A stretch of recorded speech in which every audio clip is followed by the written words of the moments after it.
Hello everybody, this is yamimash bringing you another Gears of War 3 gameplay, and I'm not too sure how many of you guys know about these title updates that Epic release, but there's another update that came out today. It's title update 3, and they've done some changes and some fixes, and that's what I want to go over in this commentary if any of you really care about this type of stuff. They did a lot of updates for Gears 2 as I recall, and well, actually all games do updates, don't they, really? But I remember all the updates in Gears 2 and the updates they did in Gears 1, and you know, it's always interesting to see what they're fixing and what they're changing, I think. So today, January 11th, there was title update 3 for Gears of War 3, and they've done a few tweaks and stuff, and some of the improvements they've done then is firstly, all unlockable and non-purchasable characters are unlocked for system link play. Online play still limits characters that they've unlocked through DLC. I don't even know what system link play is, so I don't really know what that does. You know the stalemates we have. Classic stalemates are now enabled on the Execution and Warzone playlist. An option exists in the private rules where you can disable stalemates. The ghost camera can now be raised and lowered using the control D-pad. The must active reload mutator has been made more restrictive. Okay. Retribution ribbon is now compatible with dedicated servers. Okay. Holding the Y button before being in range of a down but not out player and then walking into activation range will start the execution sequence.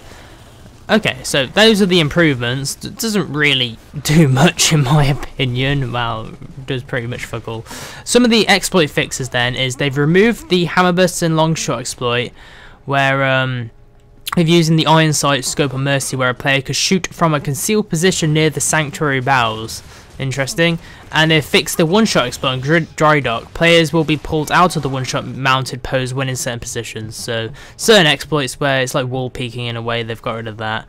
Some general fixes they've done is a second player signing in on the loading screen before entering the pre-game lobby will no longer cause profile issues. The transition from spectator player view to ghost camera view will no longer force the ghost camera view to point upwards. That was always annoying, actually. Every time I went in ghost camera, it kind of freaking shot across the screen. It was irritating. The map cycling quick match is now randomly ordered rather than alphabetically, I think. Well, it says it's now randomly ordered, so it was alphabetical before, so obviously it's going to be different now. DLC that is not owned by the current player will no longer stop the player from using DLC they do own. Hordes will no longer use the versus weapon swaps. Hordes players will have Hammer of Dawn and Mortar Spawns on Overpass again. Yeah, that's cool. In Horde you want those type of weapons, really. Fix the lens flares on a scope long shot not appearing for a player's facing left. I never knew about that. I never knew if you was facing left you didn't see the flare. Also, Xbox system notification. This is the best one of them all. Xbox system notifications have been moved out of the way of kill messages in competitive multiplayer. They now show up in the top center of the screen, which means I don't have to have my notifications turned off all the time. And guys, if you have your notifications turned off for the same reason, then there's no need anymore. We can have our notifications back on. We don't have to be busy. We don't have to turn our notifications off because it's not going to get in the way of the kill for you when you go for that dub. It's happened to me a few times, and that's why I've had my notifications off. So now it's not a problem anymore. So those are all the fixes then they've done in title update 3. My opinion, it's not really much. It's the only thing I care about in all of that is the notifications. Now I don't, you know, the Phoenix Rising that's coming out on January 17th. There's actually well, they say some of the achievements you get and what you need to do, and there's a couple of achievements, so I thought I'd tell you guys this as well.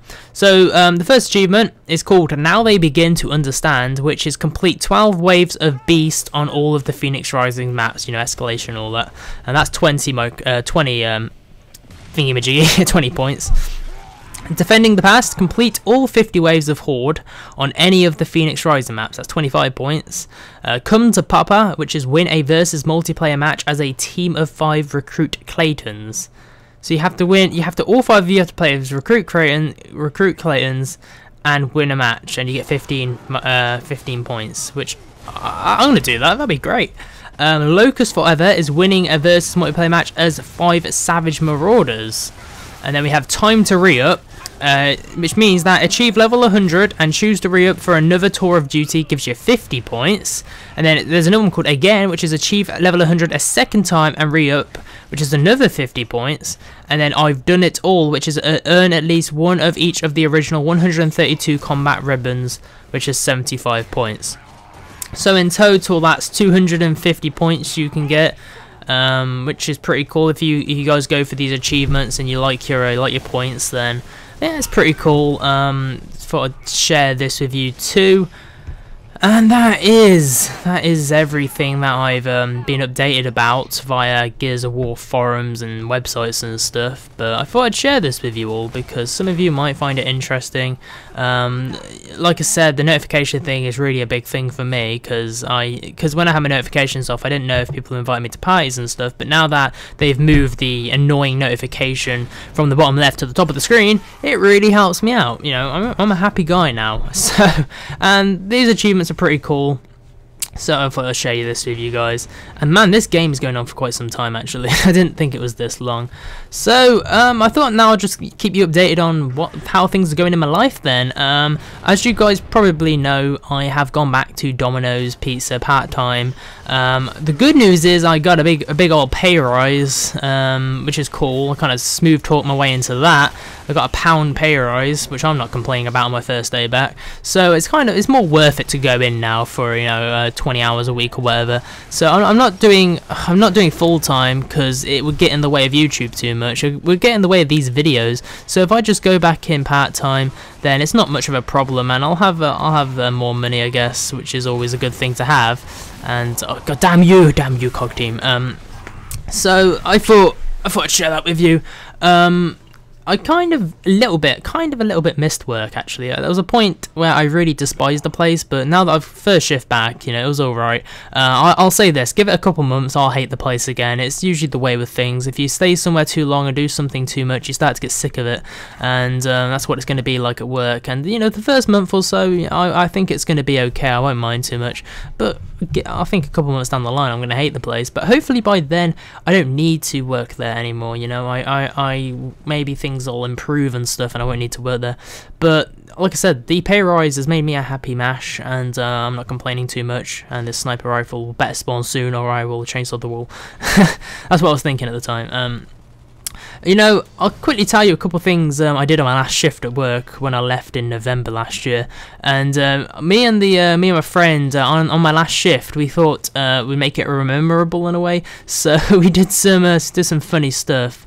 When it was like quite late, we want to close, and it's not very busy during that time. You maybe get maybe 10 or less orders in an hour. You wouldn't get many orders. And on my last shift, we decided to have like a western shoot off around the back of the place at the car park, and we were allowed to get a tub and put anything in the tub. And then we put it behind our backs, and then I count 3, 2, 1. We throw it at each other and see who got covered the most. And I put loads of like cornmeal and like soap and water and stuff. And he did kind of the same. He put some weird shit in his tub as well. And he missed me, and I got him. And I was like, yes, take that, you. And he had a second tub, so he cheated, and then he got me, and we was covered. And the assistant manager was not a happy guy, that should have been a headshot. He was not a happy guy, so we had to go in the shed and get new shirts. And we also had like a little bit of a water fight as well later on, and I kind of missed that kind of stuff. It was a last shift kind of thing, and kind of did miss that. So it's cool. Anyway, the game's finally come to an end. I had to find something to talk about, I guess. So hopefully you like those updates, like the gameplay. Thanks for watching, and goodbye.